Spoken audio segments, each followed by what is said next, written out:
Eu sou o Paulo Oliveira de Jundiaí. Hoje é o dia 31 de março, uma terça-feira. É o 8º dia da quarentena. E nós vamos falar sobre os antagônicos. Hoje sobre o comunismo. Na verdade, sobre a escola de Frankfurt, que estão tentando implantar esse tipo de regime. Na Rússia, esse regime foi um desastre. Todos nós sabemos, conhecemos a história. Na Alemanha, a disciplina germânica, eles ficaram aguardando acontecer a revolução através, dos ensinamentos de Edward Bernstein, que morreu em 1932, mas criou a social-democracia alemã, que é a inspiração da social-democracia brasileira, PSDB, do Fernando Henrique. Então, se o comunismo não deu certo lá, o pessoal diz, nós podemos corrigir. Como? Criando uma escola para a gente fazer alguns métodos para implantar o marxismo. E eles criaram um método lá que tem uns 6 passos para fazer isso, é isso que nós vamos falar hoje. A escola de Frankfurt, então, uma escola tem professores, tem filósofos, e um dos primeiros que montou a escola, um dos primeiros a fazer as palestras foi esse tal de Karl Korsch. Ele morreu em 61, né? Mas o Karl Korsch, ele tinha estudado bastante o Marx para entender quais eram as ideias do Marx. E ele viu, que as ideias do Marx eram essas aqui, de uma forma geral, genérica. Ele separava na sociedade numa coisa que ele chamava superestrutura, aquilo que tem a ver com o que está na nossa mente, aquela coisa abstrata, ou seja, princípios, valores, ideias, autoridade, justiça, cultura, espírito, alma, relações humanas, ética. Essas coisas têm a ver com a nossa filosofia. E também tem uma outra coisa que ele chamou de infraestrutura, que é os meios de produção, fábricas, máquinas, matérias-primas, a economia de uma forma geral. Então, e o Marx falava assim, nós precisamos fazer a revolução tomando primeiro a infraestrutura. Depois que a gente tomar a infraestrutura, a superestrutura vem no nosso colo naturalmente. Já o Karl Korsch, que também é uma pessoa que concorda com Gramsci, que é um outro pensador, mas ele falava, não Marx, não. O que a gente precisa fazer é primeiro tomar a superestrutura, mudar os princípios, os valores, as ideias, mudar a cultura, o espírito das pessoas. Uma vez que você consiga implantar esse tipo de coisa na cabeça das pessoas, a infraestrutura, que são os meios de produção, cai no nosso colo de graça, não precisa dar um tiro. Mas como? Como fazer isso?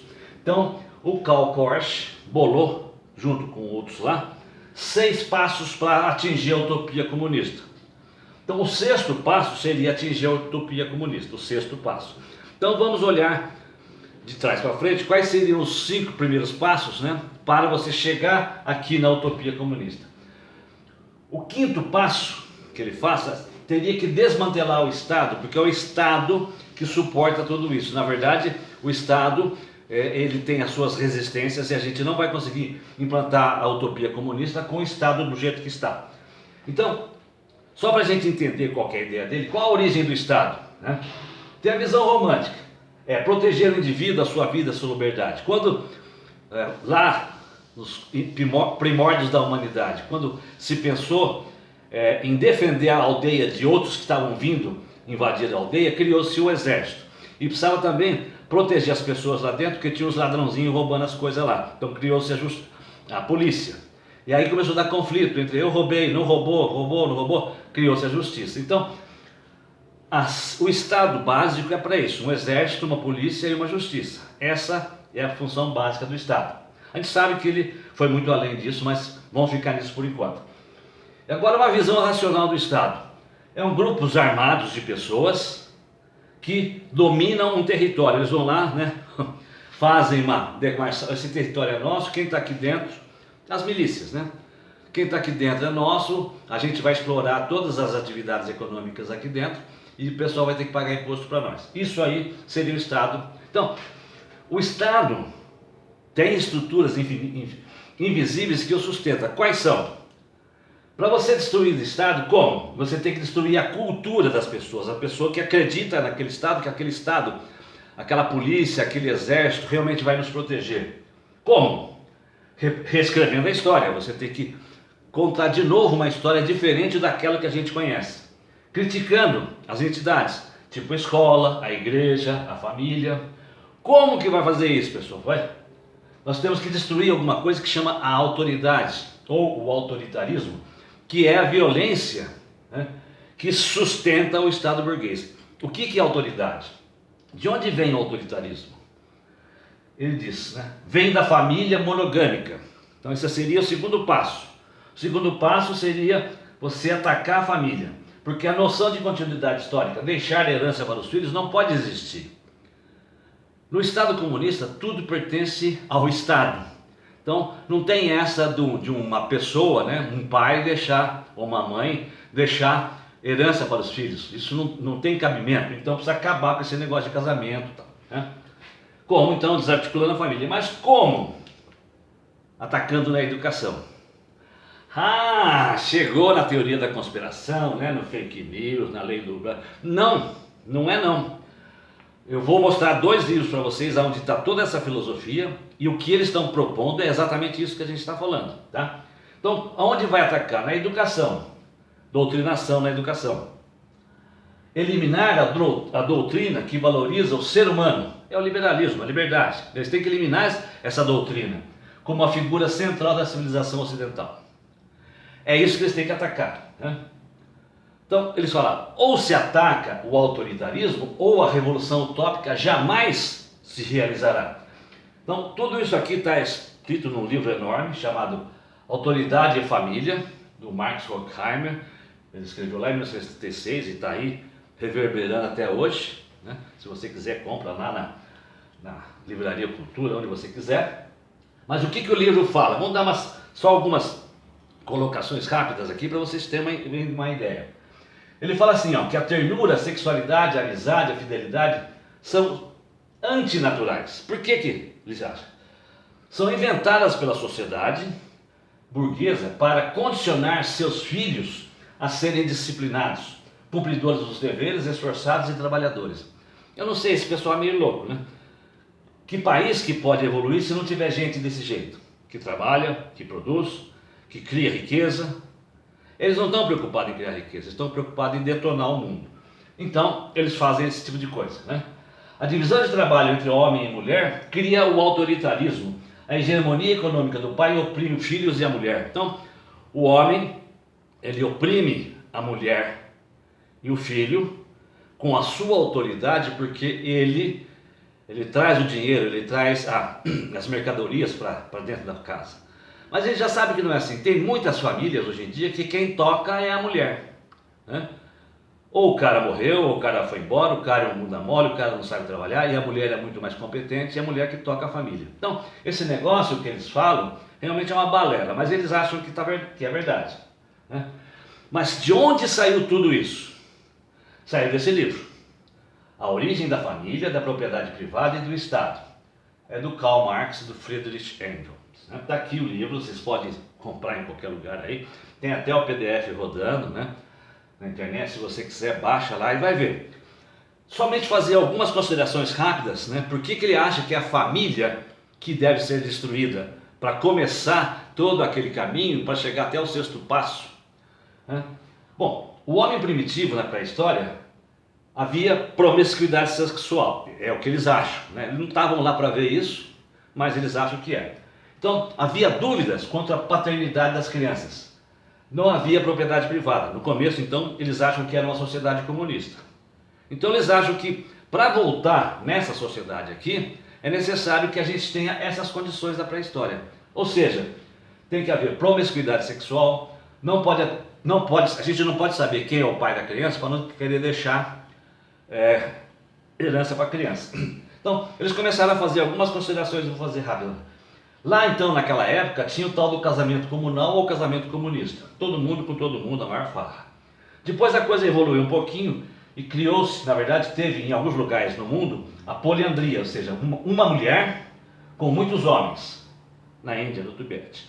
Aqui é o matriarcado, a mulher tem vantagem, porque ela sabe quais filhos são dela. Mas os homens não sabem de quem é o filho. Então, as crianças respeitam a mãe. Não os pais. Os pais saem, fica 6 meses caçando, quando volta nem sabe quem que é, né? Depois veio o homem, percebeu essa desvantagem, ele começou a querer inverter a situação. Houve a poligamia. Um homem e muitas mulheres. Aí você sabia que todos aqueles filhos que geraram é tudo dele mesmo, né? Pelo menos ele acha. Isso aqui tem muito no Oriente, é o patriarcado. E depois chegamos numa situação em que é a monogamia, que é o Ocidente hoje em dia, né? Um casal e seus filhos. Então, quando você tem esse tipo de família, você tem o impedimento de tudo ou mais de acontecer. Então você tem que atacar aqui ou atacar na educação, né? O casamento comunal, a gente sabe o que está acontecendo, né? Muitos homens, muitas mulheres, os hippies, tá? Nós temos movimentos aí tentando fazer casamento comunal. Novos tipos de família também. Tem o pessoal do LGBTQ+, né? Que também não tem problema nenhum não, porque eles não conseguem gerar filhos, mas eles adotam filhos e ajudam a resolver um problema que é muito sério na nossa sociedade, que são as crianças abandonadas. E a escola de Frankfurt, atualmente? Então, eles estão aqui para atualizar as ideias marxistas, fazer essas coisas que nós estamos falando, para os 6 passos para atingir o comunismo, né? E diagnosticar a sociedade. Eles são arrogantes, eles são pretensiosos, eles acham que eles são os doutores da sabedoria e vão diagnosticar a sociedade e nos dar a solução. Uma das soluções é o comunismo. Eles falam também, a gente comentou ontem ou anteontem, sobre vários trabalhos da escola de Frankfurt, né? E alguns trabalhos deles têm a ver com a reconciliação do homem com a natureza, proteção do meio ambiente. Lógico, isso aqui não é uma pauta deles, é uma pauta de toda a humanidade.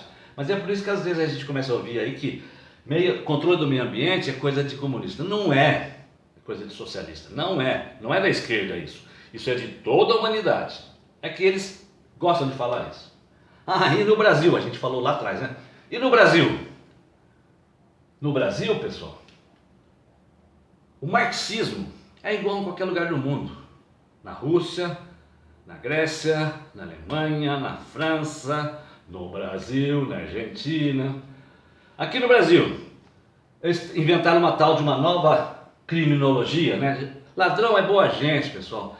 Não vamos encarcerar eles, não. Na segurança, né? Polícia oprime bandido, então vamos desmoralizar a polícia. Na educação, a pedagogia do oprimido, né? O ensino tradicional oprime as crianças. Exigir disciplina, bom comportamento, oprime as crianças. Exigir rendimento e mérito, oprime as crianças. Então, eles começaram a criar alguns tipos de falta de disciplina e falta de caráter que deu no que deu, né? Olha, você sabe quem falou isso aqui, ó? Os alunos precisam ter espírito crítico. Não se preocupem muito com a linguagem e a aritmética. Eu vi na televisão, há uns 2 anos atrás, o secretário de Educação do governo Alckmin falar isso. O cara é marxista. Eles estão detonando o Brasil. O Brasil 2020, né? Conhece essa universidade aqui? A USP lá em São Paulo. São Paulo, na verdade, é muito mais do que uma cidade. Lá é um país, né? O orçamento é maior que muitos países. Quantidade de gente lá, quase 20 milhões naquele grande São Paulo. Então é um país aquilo lá. Então as coisas que aconteceram no socialismo, no comunismo, em vários países, na Alemanha, que aconteceram na França, acontecem em São Paulo. Acontece nesse momento, nesse lugar aqui, onde tem muitos pensadores marxistas, né? São sindicalistas dos colarinhos brancos versus a classe operária do PT.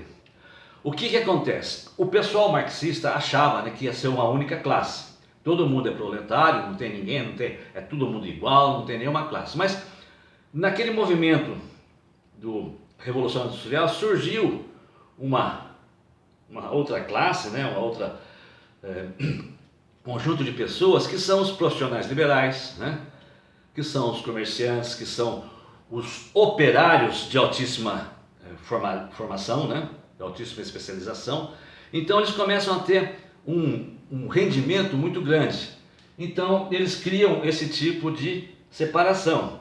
E o pessoal da classe operária do PT não perdoa o PSDB de ter acolhido a classe média lá no PSDB. porque eles achavam que todo mundo tinha que estar na classe operária do PT. É loucura deles, pensa, cabeça deles, a gente não adianta nem tentar entender. Por quê? Somos todos brasileiros, um único grupo de pessoas, né? Uma única sociedade, e a gente está, todo mundo, se virando, desde o mais humilde até o pessoal mais bem formado, está tentando se virar para evoluir, criar, produzir. Né? Mas conhece essa senhora aqui? É a Maria Helena Chauí. Ela é uma excelente filósofa, né? Professora de filosofia na USP, mas ela se atrapalhou porque ela se tornou a guru do Lula. E tem um vídeo na internet que vocês podem entrar lá e ver, vocês vão achar. Né? Ela fala assim: eu odeio a classe média. Né? Ela fala assim com um ódio na voz. Né? Por quê? Ela se acha da classe proletária. Uma professora doutora da USP ganha uns 30, 40 pau. Ela é proletária. Né? Bom, então esse pessoal que não sabe bem o que continuam com o movimento socialista utópico. Como? Como um meio de tomar ou retomar o poder, porque recentemente eles levaram uma surra nas eleições. Né? Quem são essas pessoas? Os socialistas caviar no Brasil, né? São Fernando Haddad, a Manuela Dávila, o Boulos, tudo gente de alto poder aquisitivo, veio da classe alta. O Ciro, o Cid da retroescravadeira, que é um novo personagem nosso. Os artistas histéricos, etc, etc. Então, todo esse pessoal fica alimentando esse movimento, sabendo que não vão conseguir, porque o comunismo é uma utopia que está lá no meio das estrelas. Eles falam: eu vou conquistar isso lá no infinito, só existe a luta, vamos tentar fazer. Tá. Eu vou ler isso aqui, vamos ver se vocês adivinham. Doutor em Filosofia, pela Faculdade de Filosofia e Ciências Humanas da Universidade de São Paulo, em 91. Tese de doutorado defendida em 96, intitulada De Marx a Habermas. A gente falou bastante sobre o Habermas, né? Nas outras aulas. O materialismo histórico. E aí tem um monte de coisa aqui, livros que ele pôs, publicações, papers, etc. Quem é esse cara? Fernando Haddad, o candidato a presidente pelo PT que foi derrotado. Imaginam um marxista desse lá em Brasília. A gente já tinha virado uma Venezuela. Né? O Brasil 2020. A polarização é uma ameaça. Quem falou isso? É o FHC, o marxista chique, em fevereiro, mês passado. Né? Aí um outro cara, que é o Alexandre Garcia, que é um jornalista com J maiúsculo, que ele não tem compromisso com ninguém, ele mete o pau na direita, ele mete o pau na esquerda, não quer nem saber. Ele fala: ameaça para quem? Né? Aí ele começa a definir. Ó, esse pessoal do FHC gosta de ideia única, de hegemonia. É isso que eles gostam. 30 anos no Brasil, eles foram ideias únicas. A gente estava dormindo. Né? Espírito totalitário. Né? Eles estavam doidinhos para transformar isso aqui numa ditadura do proletariado. Intolerância histérica com a oposição. Se a gente falar qualquer coisa um pouquinho diferente do que eles pensam, já vira aquela confusão: vocês não são patriotas e não sei o quê. Eles gostam de politicamente correto, inventam um monte de bobagem e a gente tem que seguir. Tínhamos, a gente já percebeu toda essa estratégia. Pensar que possuem o monopólio da virtude e da justiça social. Eles acham que só eles sabem como a gente vai chegar numa sociedade onde todo mundo tenha o mínimo necessário para viver dignamente. Tiveram 30 anos, não fizeram nada. Né? Então, a gente agora, o pessoal mais da liberdade, os liberais, estão trabalhando no sentido que a gente vai atingir a justiça social, todo mundo trabalhando, tendo emprego, né, produzindo, tendo renda. É isso. Eles querem oposição nula e partido único. O modelo deles é a China. É a China. Né? Tem uma certa liberdade econômica lá, porque eles são capitalistas, mas totalmente ditadura na política. Não vão conseguir fazer isso no Brasil, espero. Né? Por que não? Debate de ideias, né? Por que não? Né? Ideia única? Não, debate. Totalitários? Não, espírito democrático.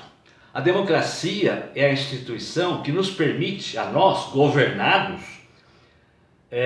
controlar os governantes através dessas instituições. Por exemplo, o portal da transparência que temos em Jundiaí, que precisa ser melhorado. A gente vai tentar fazer isso quando o novo chegar lá na prefeitura. Então, o Estado democrático é isso: manter as instituições funcionando para que nenhum tontinho queira ser totalitário, autoritário, né? Convivência com os diferentes, antagonismo, né? Não existe esse negócio de politicamente correto. Só eles que sabem? Não, existem alternativas. Oposição nula? Não, existe uma oposição qualificada. A gente está dizendo que existe outra forma de fazer isso. É isso aí, pessoal. Por enquanto, hoje é só. A gente continua mais falando sobre o comunismo ainda, né? E depois a gente vai falar mais ainda sobre o liberalismo. Um abraço para todo mundo. Entre lá no meu canal do YouTube, faça um comentário, compartilhe. Muito obrigado. Um abraço. Nossa.